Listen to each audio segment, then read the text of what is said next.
Hello friends, नमस्कार। This is my सत्यम अग्रवाल। आज के दोस्तों का let's learn all teacher exam पर हार्दिक स्वागत है। आज हम आपके लिए लेके आए हैं संस्कृत शिक्षण विधि का 4th पार्ट्स। जैसा कि हम आपको डेली इवनिंग में संस्कृत की शिक्षण विधियां के वीडियो लेके आते हैं। कल हमने आपको एक वीडियो लेके आए थे जिसमें आपको सभी शिक्षण विधियों के बारे में बतलाया था। आज हम आपके लिए लेके आए हैं श्रवण कौशल, वाचन कौशल, पठन कौशल और लेखन कौशल। चारों कौशलों के बारे में आज हम आपको डिटेल में बताएंगे।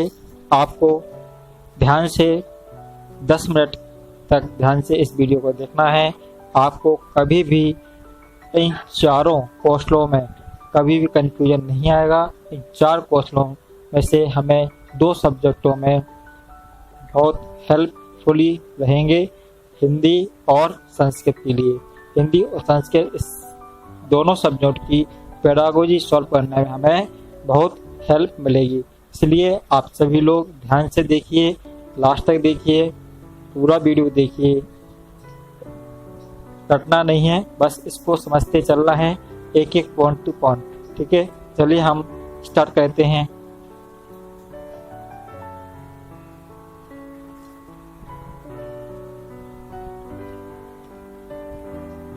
देखिए, चलिए भाषा के बारे में बताते हैं। ये अपने 4 कौशल होते हैं, आपको पता है LSRW। भाषा का स्वाभाविक एवं मनोवैज्ञानिक क्रम स्वर पले।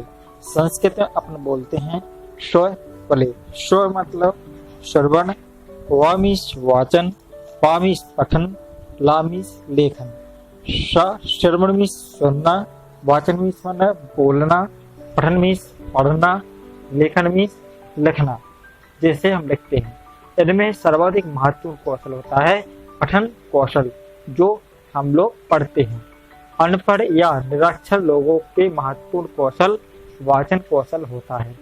जो अनपढ़ लोग होते हैं और निरक्षर होते हैं वो वाचन बोल तो लेते हैं, बोलने का उनके अंदर कौशल रहता है, ठीक है, पर वो पठन पढ़ नहीं पाते हैं, ना लिख पाते हैं, सुन लेते हैं, तो उनका महत्वपूर्ण कौशल होता है वाचन, बोलना। चलिए अब हम एक एक कौशल के बारे में डिटेल में पढ़ते चले। चलिए आप समझते चलिए। श्रवण कौशल, इस कौशल का मुख्य उद्देश्य भावों को अवबोध करना है। हमें इस कौशल के द्वारा दूसरों के भावों को, दूसरे के जो बोलता है दूसरा इंसान, उसके बोलने वाले शब्दों को हम अपने कानों के द्वारा सुनते हैं और उसके भाव, उसके फीलिंग, उसके इमोशन के बारे में जानकारी प्राप्त करते हैं। इसे भाव ग्रहण कौशल भी कहते हैं। चारों कौशलों में यह सबसे सरल और प्रथम कौशल है। भाषा कौशल का आधार श्रवण कौशल ही है।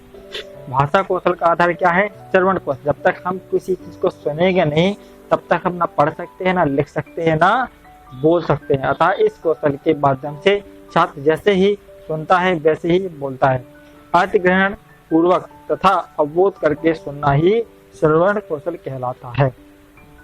श्रवण कौशल के माध्यम से ध्वनि का अनुकरण करके छात्र उच्चारण में समर्थ हो जाता है। उच्चारण करना, बोलने में समर्थ हो जाता है। श्रवण को सुनने के माध्यम से ध्वनि का अनुकरण करके छात्र उच्चारण करने में समर्थ हो जाता है। इस श्रवण कौशल का मुख्य उद्देश्य क्या है? उसका उच्चारण करना, अनुकरण करके। उच्चारण मतलब देख कर, ठीक है ना। श्रवण दोष रहित होने से भाषण भी दोष रहित होता है। श्रवण कौशल के विकास हेतु प्राथमिक स्तर पर बाल गीत विधि, अभिनय गीत तथा लघु कथाएं छात्रों को सुनाई जानी चाहिए। श्रवण कौशल के विकास हेतु प्राथमिक स्तर मतलब 1 से 5 तक की क्लास के लिए बच्चों को बाल गीत विधि, अभिनय गीत मतलब अभिनय गीत, कल आपको बताया था अभिनय, जो अपन मंच पर प्रस्तुति करते हैं, अभिनय विधि कक्षा में बच्चों के लिए सर्वश्रेष्ठ विधि मानी गई है। तथा लघु कथाएं छात्रों को सुनाई जानी चाहिए। जबकि माध्यमिक स्तर पर करुण, वीर, श्रृंगार, हर्ष आदि रसों से युक्त रचनाएं सुनाई जानी चाहिए। जो हम माध्यमिक स्तर पर पहुंच जाते हैं 6वीं से 8वीं तक, वहाँ पे हमें करुणा, वीर रस जैसे महाराणा प्रताप, रानी लक्ष्मीबाई आदि की कविताएं सुनाने से सुनाई जाती हैं। अब हम पढ़ते हैं दूसरा कौशल जो है वाचन कौशल। भाषा कौशल का यह दूसरा कौशल है वाचन। भाषण कौशल से भाषण कौशल भी कहते हैं। श्रवण कौशल पर निर्भर है। जो किस पर निर्भर है, अब एग्जाम में आ जाएगा। भाषण कौशल किस पर निर्भर है? श्रवण पर, लेखन पर, पठन पर, वाचन पर। किससे निर्भर है? वाचन। जब तक हम सुनेंगे नहीं, जब तक हम बोल नहीं सकते। श्रवण जितना मजबूत होगा, भाषण उतना ही मजबूत होगा। इस कौशल का मुख्य उद्देश्य भावों और विचारों को अभिव्यक्त करना, अपने भाव, अपने विचार, अपनी फीलिंग को दूसरों के समक्ष प्रस्तुत करना, अभिव्यक्त करना ही वाचन कौशल कहलाता है। भाषण कौशल के बिना समाज में वाचन विनिमय वार्तालाप नहीं होता, एक दूसरे से हम बात नहीं कर सकते हैं। भावाभिव्यक्ति की क्षमता के विकास भाषण कौशल कहते हैं। भाषण कौशल के विकास हेतु प्राथमिक स्तर पर बाल गीत विधि, अभिनय गीत तथा लघु कथाएं छात्रों को सुनाई जानी चाहिए, जबकि माध्यमिक स्तर पर वाद विवाद प्रतियोगिता करनी चाहिए। भाषण आदि प्रतियोगिताओं का आयोजन करवाना चाहिए। ठीक है ना। यह कौशल सुनकर के बोलने पर आधारित है। सुनकर बोलने मतलब यह कौशल किस पर आधारित है? सुनकर, श्रवण पर आधारित है। जो हम सुनते हैं, सुन के बोलते हैं, आधारित होता है। चलिए हम अब तीसरा कौशल देखते हैं, पठन कौशल। पठन कौशल सर्वाधिक महत्वपूर्ण कौशल है। पठन कौशल को वाचन कौशल पठन कौशल उद्देश्य यति, गति, लय पूर्वक शब्दों को उचित आरोह अवरोह में बोलना। जब हम पढ़ते हैं लय के साथ पढ़ना चाहते हैं, जैसे रामायण पढ़ते हैं हम तो लय के साथ क्या चौपाई, सरोठा, छंद आदि लय के साथ उतार चढ़ाव में पढ़ते हैं। शब्दों को क्रमबद्ध रूप में पढ़ने की योग्यता प्राप्त करना, अर्थ पूर्वक पढ़ने की योग्यता प्राप्त करना, मतलब जो चीज हम पढ़ रहे हैं उसका हमें अर्थ समझ में आता चला जाना चाहिए। वाक्यों को वाक्यांशों में विभक्त कर पढ़ने की योग्यता प्राप्त करना। जो वाक्य होते हैं, पूरा सेंटेंस होते हैं, उनको वाक्य छोटे छोटे वाक्यांशों में विभक्त करके पढ़ते योग्यता प्राप्त करना।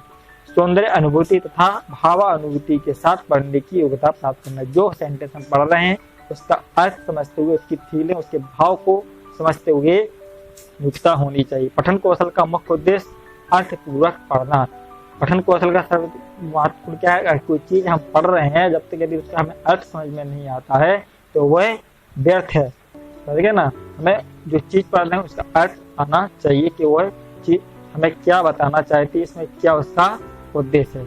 प्लीज इस वीडियो को ध्यान से देखते चले जाएं। यदि आपको वीडियो अच्छा लगे तो लाइक करें, शेयर करें, सब्सक्राइब करें। ठीक है। चलिए पठन कौशल की विधियां। पठन कौशल की कितनी विधियां हैं? पठन कौशल की 7 विधियां हैं। 7 विधि देख एक एक करके पढ़ेंगे, कोई टफ नहीं है, न ज्यादा टफ सोचने की वो करें।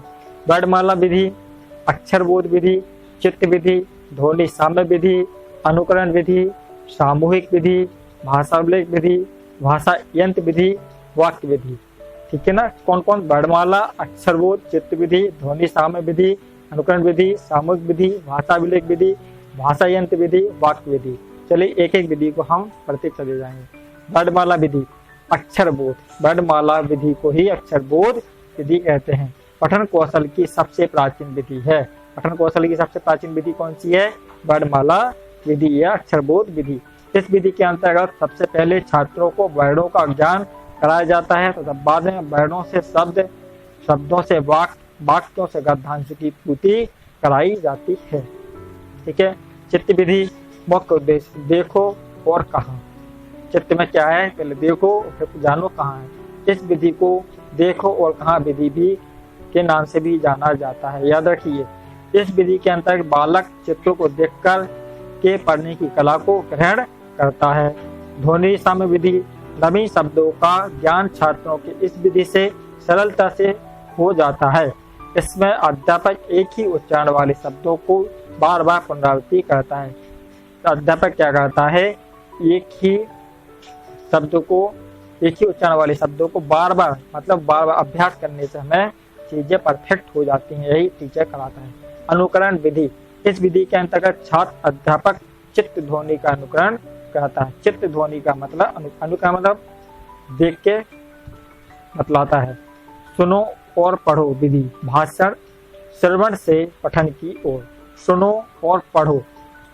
सुनो पहले कान से सुनो, श्रवण से पठन, फिर पढ़ो की ओर ले जाती है। अनुकरण विधि, सामूहिक विधि, इस विधि के अंतर्गत छात्र दल बनाकर पढ़ते हैं, एक समूह बनाकर छात्र एक ग्रुप बना लेते हैं, ग्रुप बनाकर पढ़ते हैं। भाषा अभिलेख विधि, भाषा यंत्र विधि, यह आधुनिक विधि है।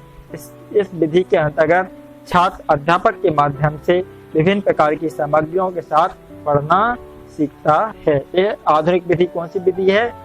भाषा अभिलेख विधि, भाषा यंत्र विधि को आधुनिक विधि कहते हैं। दृश्य श्रव्य सामग्री के लिए अभिलेख शब्द प्रयोग किया जाता है। याद रखिए, दृश्य श्रव्य मतलब जो देख के और सुनने के लिए कौन सी अभिलेख शब्द का प्रयोग किया जाता है।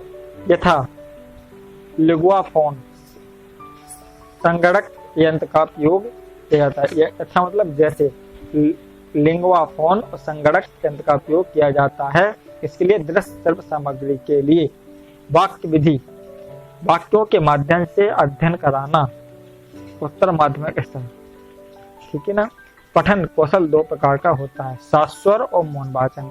शास्वर मतलब जो हम स्वर के साथ बोलते हैं, मौन वाचन जो हम मन ही मन पढ़ते हैं। मौन वाचन दो प्रकार का होता है, गहन और द्रुत वाचन। गहन और द्रुत वाचन। शास्त्र वाचन चार प्रकार का होता है। देखिए, मौन वाचन दो प्रकार का होता है, शास्त्र वाचन कितने प्रकार का होता है? शास्त्र वाचन होता है चार प्रकार का। एक आदर्श पठन जो अध्यापक करते हैं, अनुकरण पठन छात्र करते हैं, अध्यापक का देख के छात्र करते हैं। व्यक्तिगत पठन विशेष एक खुद करते हैं।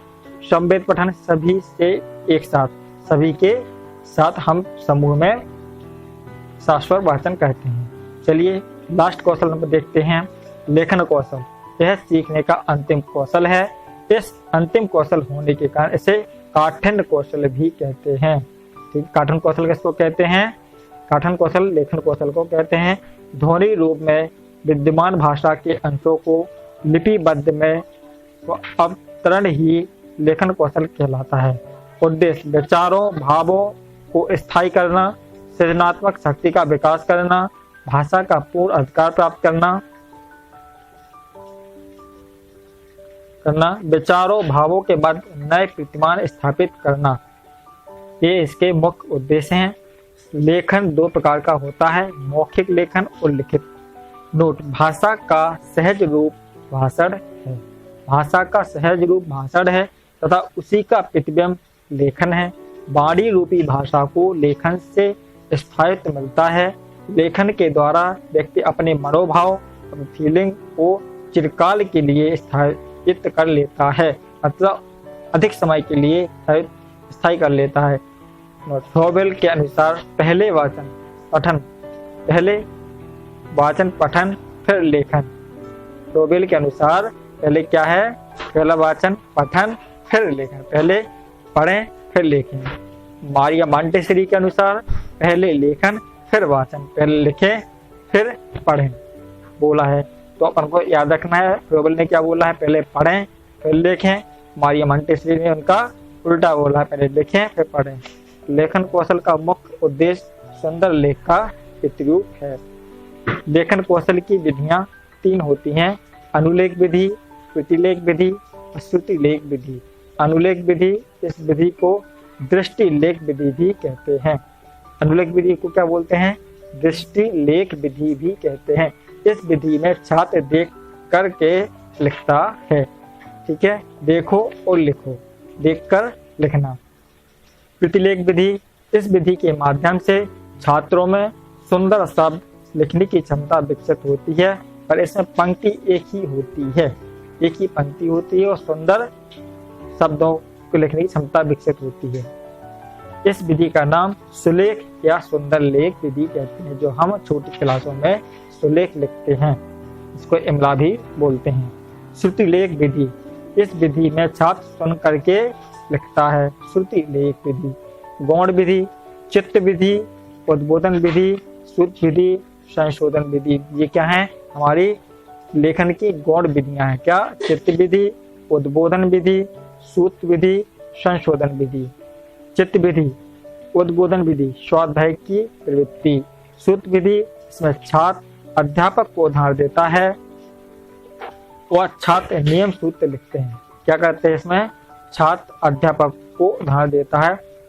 संशोधन विधि, अशुद्ध शब्दों को शुद्ध करने के लिए यह विधि काम में ली जाती है। संशोधन मतलब जो कोई शब्द हमारा गलत हो जाता है तो उसको शुद्ध करते मतलब सही करते हैं, उसे संशोधन विधि कहते हैं। प्रतिलेख विधि के बाद संशोधन विधि सर्वश्रेष्ठ विधि मानी गई है। इसी प्रकार हमारे चारों कौशल समाप्त होते हैं। इन चारों कौशलों को एक क्वेश्चन आता है इनका क्रम बनाने के लिए। इनका क्रम क्या है? पहले अपन क्या करेंगे? श्रवण, अपन को याद रखना LSRW श्रवण, तो उसके बाद होता है L से लिसनिंग मतलब लिसन सुनना, S से स्पीक मतलब बोलना वाचन करना, R मतलब राइट मतलब लेखन, राइट मतलब पढ़ना, रीड R से रीड मीन्स पठन करना पढ़ना, W राइट लेखन कौशल होता है। इसका क्रम आता है 100%। सीटेट में तो कम से 8 से 10 बार आ चुका है। इस बार MP-टेट में आने की अधिक से अधिक संभावना है।